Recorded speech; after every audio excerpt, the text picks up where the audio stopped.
On our 40 acres of land, we have a mix of hardwoods and softwoods. And among the hardwoods, we have maples, including the sugar maple. So this year, for the first time, we'll try to tap the maple trees and maybe even make maple syrup. Let's get going.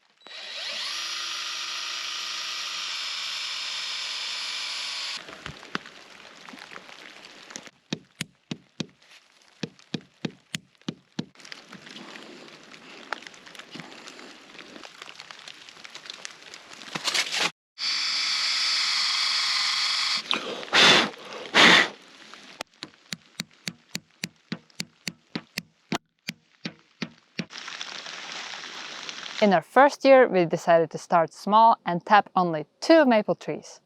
What if we decided we don't like it and it's too much work to make maple syrup?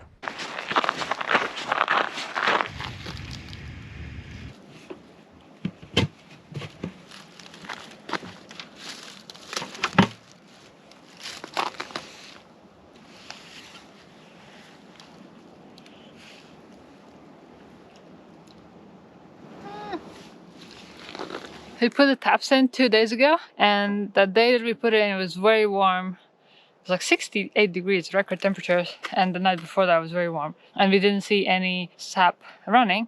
And then the next day, yesterday, it was very cold, did not get above freezing. And overnight, it also wasn't above freezing, and we did not see any sap running. But today, I do see a little tiny bit of sap at the bottom of the bucket. But hard to see. It's frozen.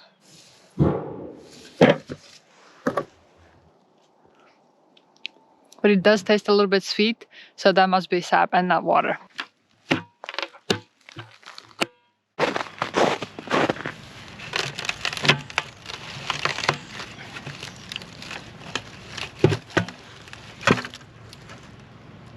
This one doesn't have any sap collected. A few days later, and this is our first jar of maple sap.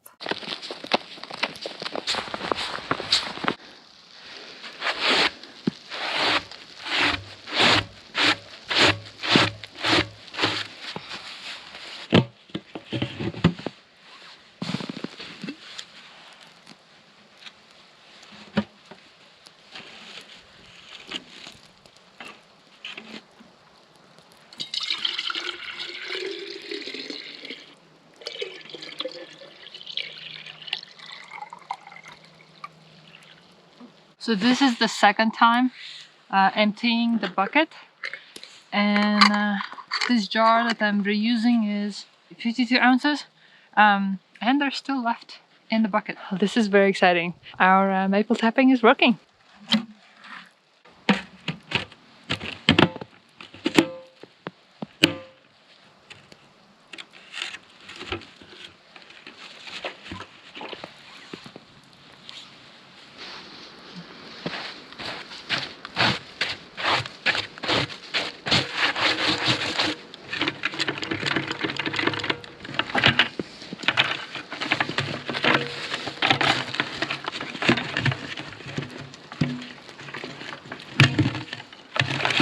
I think the other bucket is still empty, but I don't want to open it because it's very hard to open and close this bucket. So we tapped 2 maple trees, and this maple tree started producing sap much sooner.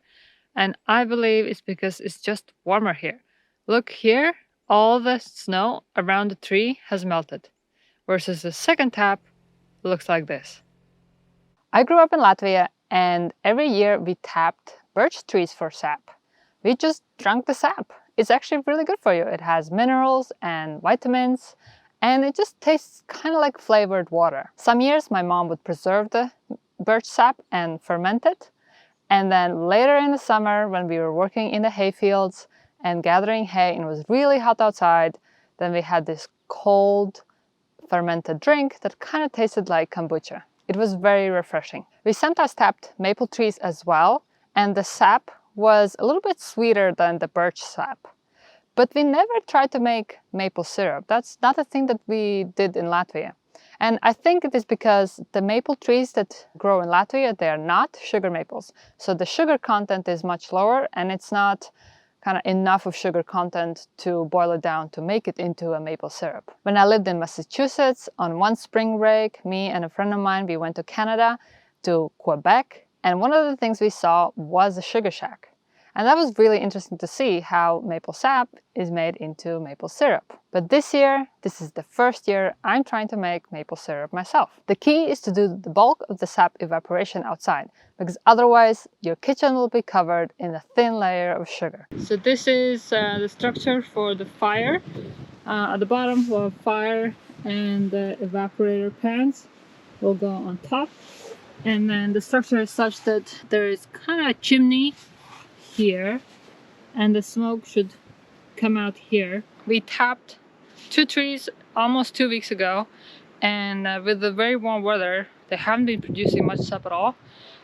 We have only a little over a gallon, but it's been sitting in the fridge for now a week, so we probably should start boiling it down before it goes bad. So that's what we're gonna try to do today. Next step is to get some firewood, and I'll try using this. We collected it about September last year. Now it's March, so it has 6 months to dry. I hope it's dry enough for a campfire. Matt built this box out of pallet wood, and I think this will be a perfect box to put some firewood in it.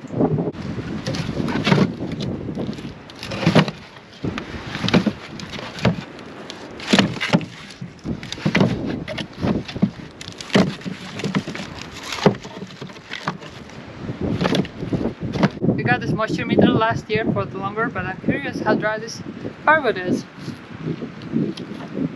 10.8%, 16%, 14.5%. Okay, so not too bad.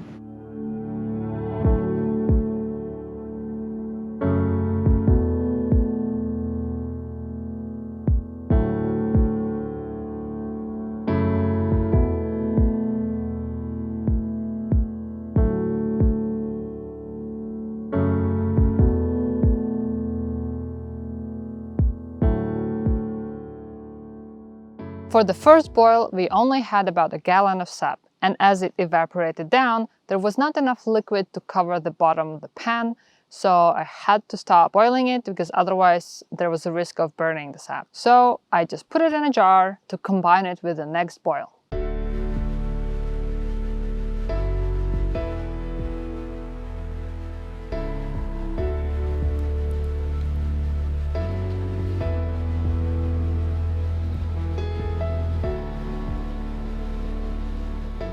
A week later, we had enough sap to do another boil, and this time we had enough to actually make maple syrup. We made about 4 ounces of maple syrup, and then promptly we tried it out with some pancakes, and it was delicious.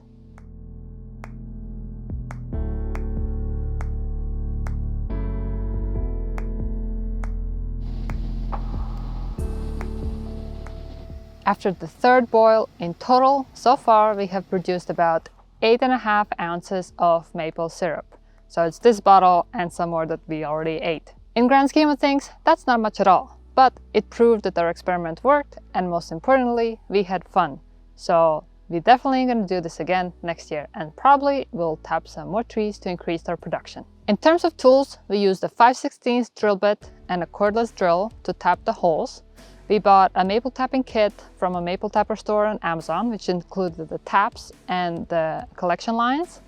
And we used 5-gallon food-grade buckets from Tractor Supply. We used 17 concrete blocks to build the fire pit, and 6-inch deep evaporating pans, and a candy thermometer. I'll put links to all these things in the video description. The maple tapping season is coming to an end. I have a few more gallons that I still need to boil down, and after that, there's probably not going to be much more because the trees are starting to produce less sap as it is getting warmer. When the trees start budding, the sap will turn much more bitter, and that's not suitable for making maple syrup. It was very exciting to collect our first food from our homestead, and I hope there's going to be a lot more to come. And I'm already starting to think what to plant this year.